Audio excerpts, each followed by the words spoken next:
ओम शांति। 8 जुलाई 2025 की प्रातः मुरली में बाबा ने कहा, मीठे बच्चे, यह तुम्हारा जीवन बहुत बहुत अमूल्य है, क्योंकि तुम श्रीमत पर विश्व की सेवा करते हो, इस हेल को हेवन बना देते हो।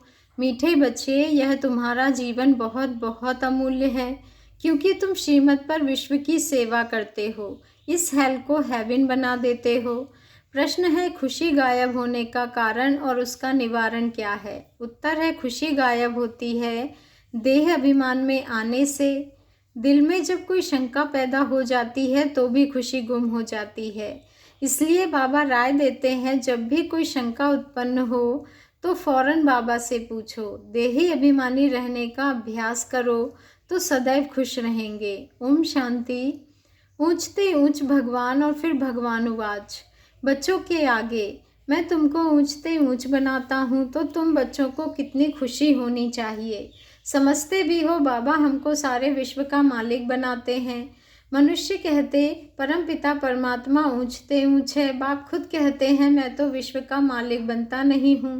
भगवान उवाच, मुझे मनुष्य कहते हैं ऊंचते ऊंच भगवान, और मैं कहता हूँ कि मेरे बच्चे ऊंचते ऊंच हैं। सिद्ध कर बताते हैं, पुरुषार्थ भी ड्रामा अनुसार कराते हैं। कल्प पहले मुआफिक बाप समझाते रहते हैं, कुछ भी बात न समझो तो पूछो। मनुष्यों को तो कुछ भी पता नहीं है, दुनिया क्या है, बैकुंठ क्या है। भल कितने भी कोई नवाब मुगल आदि होकर गए हैं, भल अमेरिका में कितने भी पैसे वाले हैं, परंतु इन लक्ष्मी नारायण जैसे तो हो ना सके। वह तो व्हाइट हाउस आदि बनाते हैं, परंतु वहाँ तो रत्न जड़ित गोल्डन हाउस बनते हैं। उसको कहा ही जाता है सुखधाम। तुम्हारा ही हीरो हीरोइन का पार्ट है, तुम डायमंड बनते हो। गोल्डन एज थी, अब है आयरन एज।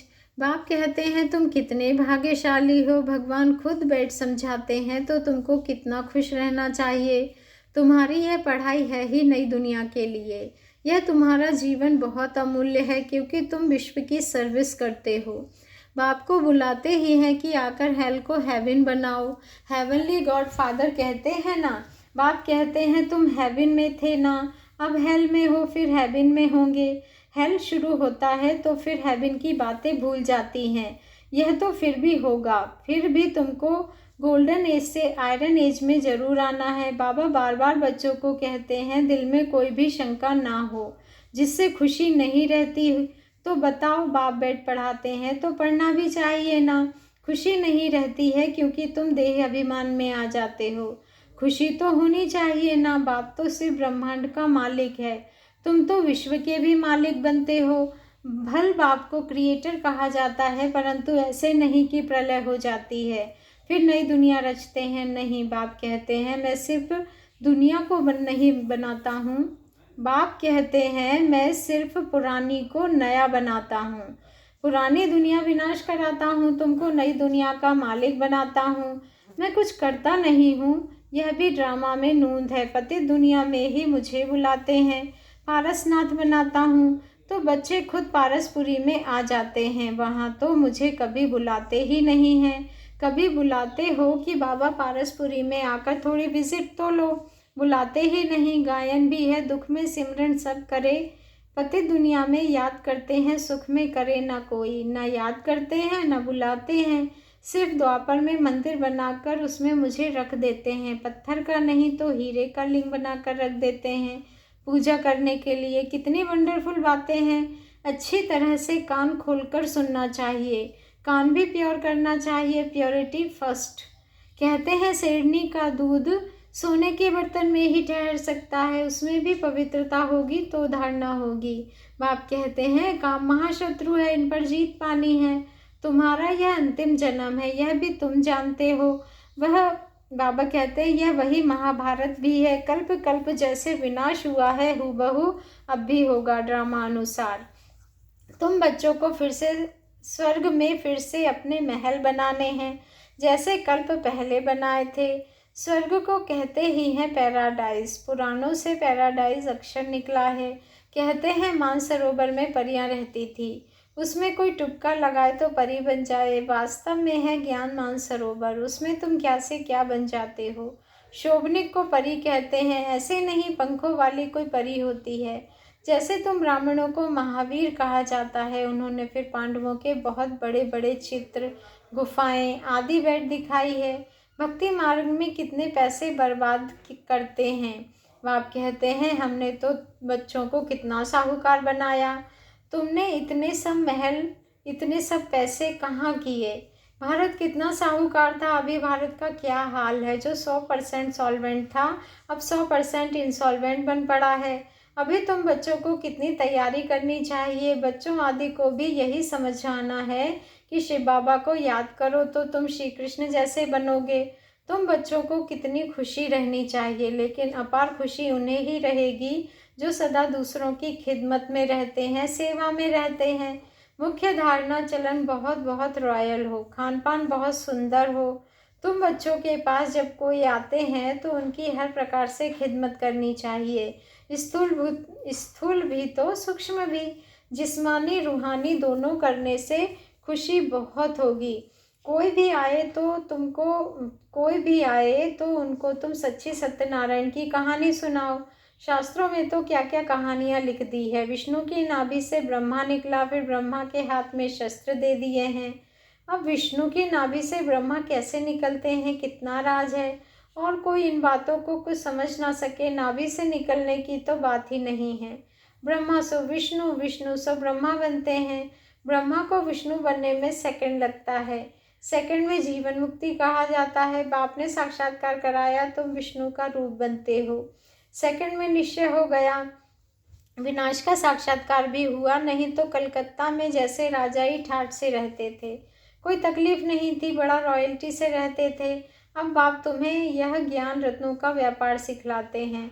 वह व्यापार तो इनके आगे कुछ भी नहीं है, परंतु इनके पार्ट और तुम्हारे पार्ट में फर्क है। बाबा ने इनमें प्रवेश किया और फट से सब छोड़ दिया। भट्टी बननी थी, तुमने भी सब कुछ छोड़ा। नदी पार कर आए, भट्टी में पड़े। क्या क्या हुआ कोई की परवाह नहीं। कहते हैं श्री कृष्ण ने भगाया। क्यों भगाया? उन्हों पटरानी बनाने, यह भट्टी भी बनी। तुम बच्चों को स्वर्ग की महारानी बनाने के लिए। शास्त्रों में तो क्या क्या लिख दिया है, प्रैक्टिकल में क्या क्या है। सो अब तुम समझते हो। भगाने की बात ही नहीं, कल्प पहले भी गाली मिली थी, नाम बदनाम हुआ था। यह तो ड्रामा है, जो कुछ होता है कल्प पहले मुआफिक। अभी तुम अच्छी रीति जानते हो, कल्प पहले जिन्होंने राज्य लिया है वह जरूर आएंगे। बाप कहते हैं मैं भी कल्प आकर भारत को स्वर्ग बनाता हूँ। पूरा 84 जन्मों का हिसाब बताया है। सतयुग में तुम अमर रहते हो, वहाँ अकाले मृत्यु होती नहीं। शिव बाबा काल पर जीत पहनाते हैं। कहते हैं मैं कालों का काल हूँ। कथाएं भी है ना, तुम काल पर जीत पाते हो। तुम जाते हो अमरलोक में। अमरलोक में उच्च पद पाने के लिए एक तो पवित्र बनना है, दूसरा फिर दैवी गुण भी धारण करने हैं। अपना रोज का पोता मेल रखो। रावण द्वारा तुमको घाटा पड़ा है, मेरे द्वारा फायदा होता है। व्यापारी लोग इन बातों को अच्छी रीति समझेंगे। यह है ज्ञान रत्नन।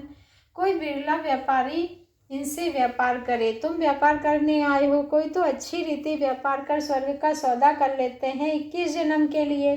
21 जन्म भी क्या, 50-60 जन्म तक तुम बहुत सुखी रहते हो, पदमपति बनते हो। देवताओं के पैर में पदम दिखाते हैं ना, अर्थ थोड़े ही समझते हैं। तुम अभी पदमपति बन रहे हो तो तुमको कितनी खुशी होनी चाहिए। बाप कहते हैं मैं कितना साधारण हूँ, तुम बच्चों को स्वर्ग में ले जाने आया हूँ। बुलाते भी हो, हे पतित पावन आओ, आकर पावन बनाओ। पावन रहते ही हैं सुख धाम में। शांति धाम की कोई हिस्ट्री ज्योग्राफी तो हो नहीं सकती। वह तो आत्माओं का झाड़ है, सूक्ष्म तन की कोई बात ही नहीं। बाकी यह सृष्टि चक्र कैसे फिरता है यह तुम जान गए हो। सतयुग में लक्ष्मी नारायण की डिनोस्टी थी। ऐसे नहीं, एक ही लक्ष्मी नारायण सिर्फ राज्य करते हैं। वृद्धि तो होती है ना। फिर द्वापर में वही पूज्य, सो फिर पुजारी बनते हैं। मनुष्य फिर परमात्मा के लिए कह देते आपे ही पूज्य, जैसे परमात्मा के लिए सर्वव्यापी कह देते हैं। इन बातों को तुम समझते हो। आधा कल्प तुम गाते आए हो ऊंचते ऊंच भगवान, और अब भगवानुवाच ऊंचते ऊंच बच्चे हो। तो ऐसे बाप की राय पर भी चलना चाहिए ना। गृहस्थ व्यवहार भी संभालना है। यहाँ तो सब रह ना सके, सब रहने लगे तो कितना बड़ा मकान बनाना पड़े। यह भी तुम एक दिन देखेंगे कि नीचे से ऊपर तक कितनी बड़ी क्यू लग जाती है दर्शन करने के लिए। कोई को दर्शन नहीं होता है तो गाली भी देने लग पड़ते हैं, समझते हैं महात्मा का दर्शन करें, अभी बाप तो है बच्चों का, बच्चों को ही पढ़ाते हैं। तुम जिसको रास्ता बताते हो कोई तो अच्छी रीति पढ़ने लग पड़ते हैं, कोई धारण नहीं कर सकते। कितने हैं जो सुनते भी रहते फिर बाहर में जाते हैं तो वहाँ के वहाँ रह जाते हैं, वह खुशी नहीं रहती। बाबा कहते हैं वह खुशी नहीं, पढ़ाई नहीं, योग नहीं। बाबा कितना समझाते हैं चार्ट रखो, नहीं तो बहुत पछताना पड़ेगा। हम बाबा को कितना याद करते हैं, चार्ट देखना चाहिए। भारत के प्राचीन योग की बहुत महिमा है। तो बाप समझाते हैं कोई भी बात नहीं समझो तो बाबा से पूछो, आगे तुम कुछ भी नहीं जानते थे। बाबा कहते हैं यह है कांटों का जंगल, काम महाशत्रु है। यह अक्षर खुद गीता के हैं। गीता पढ़ते थे परंतु समझते थोड़े ही थे। बाबा ने सारी आयु गीता पढ़ी, समझते थे गीता का महात्मा बहुत बड़ा अच्छा है। भक्ति मार्ग में गीता का कितना मान है। गीता बड़ी भी होती है, छोटी भी होती है। श्री कृष्ण आदि देवताओं के वही चित्र पैसे पैसे में मिलते रहते हैं। उन्हीं चित्रों के फिर कितने बड़े बड़े मंदिर बनाते हैं। तो बाप समझाते हैं तुमको तो विजय माला का दाना बनना है। ऐसे मीठे मीठे बाबा का बाबा बाबा भी कहते हैं, ऐसे मीठे मीठे बाबा को बाबा बाबा भी कहते हैं। आगे बाबा कहते हैं कि बच्चे समझते भी हैं, स्वर की राजाई देते हैं बाबा, फिर भी सुनंती कथंती अहो माया फारकती देवंती। बाबा कहा तो बाबा माना बाबा। भक्ति मार्ग में भी गाया जाता है पतियों का पति गुरुओं का गुरु एक ही है, वह हमारा फादर है, ज्ञान का सागर पतित पावन है। तुम बच्चे कहते हो बाबा हम कल्प कल्प आपसे वर्षा लेते आए हैं, कल्प कल्प मिलते हैं। आप बेहद के बाप से हमको ज़रूर बेहद का वर्षा मिलेगा। मुख्य है ही अल्प, उसमें बेमर्ज है। बाबा माना वर्षा वह है हद का, यह है बेहद का।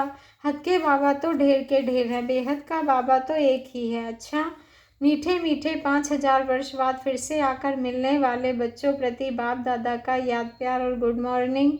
रूहानी बाप की रूहानी बच्चों को नमस्ते, और हम रूहानी बच्चों की रूहानी माता पिता बाप दादा को याद प्यार गुड मॉर्निंग और नमस्ते। शुक्रिया बाबा, शुक्रिया।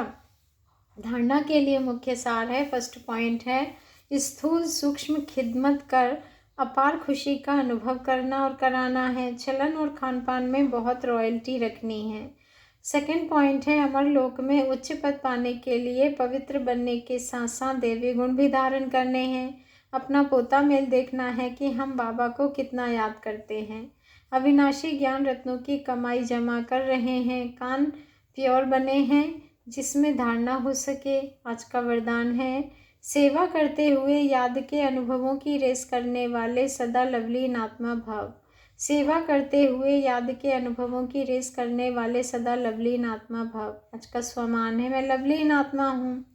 याद में रहते हो लेकिन याद द्वारा जो प्राप्तियाँ होती हैं उस प्राप्ति की अनुभूति को आगे बढ़ाते जाओ। इसके लिए अभी विशेष समय और अटेंशन दो, जिससे मालूम पड़े कि यह अनुभवों के सागर में खोई हुई लवलीन आत्मा है। जैसे पवित्रता शांति के वातावरण की भासना आती है, वैसे श्रेष्ठ योगी लगन में मगन रहने वाले हैं। यह अनुभव हो नॉलेज का प्रभाव है, लेकिन योग के सिद्धि स्वरूप का प्रभाव हो। सेवा करते हुए याद के अनुभवों में डूबे हुए रहो। याद की यात्रा के अनुभवों की रेस करो। आज का स्लोगन है सिद्धि को स्वीकार कर लेना, अर्थात भविष्य प्रारब्ध को यहाँ ही समाप्त कर लेना। सिद्धि को स्वीकार कर लेना अर्थात भविष्य प्रारब्ध को यहाँ ही समाप्त कर देना। आज का व्यक्त इशारा है संकल्पों की शक्ति जमा कर श्रेष्ठ सेवा के निमित्त बनो। जितना जितना आप बच्चे श्रेष्ठ संकल्प की शक्ति से संपन्न बनते जाएंगे, उतना श्रेष्ठ संकल्प की शक्तिशाली सेवा का स्पष्ट अनुभव दिखाई देगा। हर एक अनुभव करेंगे कि हमें कोई बुला रहा है, कोई दिव्य बुद्धि द्वारा शुभ संकल्प बुलावा हो रहा है, फिर कोई दिव्य दृष्टि द्वारा बाप और स्थान को देखेंगे। दोनों प्रकार के अनुभवों द्वारा बहुत तीव्र गति से अपने श्रेष्ठ ठिकाने पर पहुंच जाएंगे। अच्छा, ओम शांति। शुक्रिया बाबा, शुक्रिया।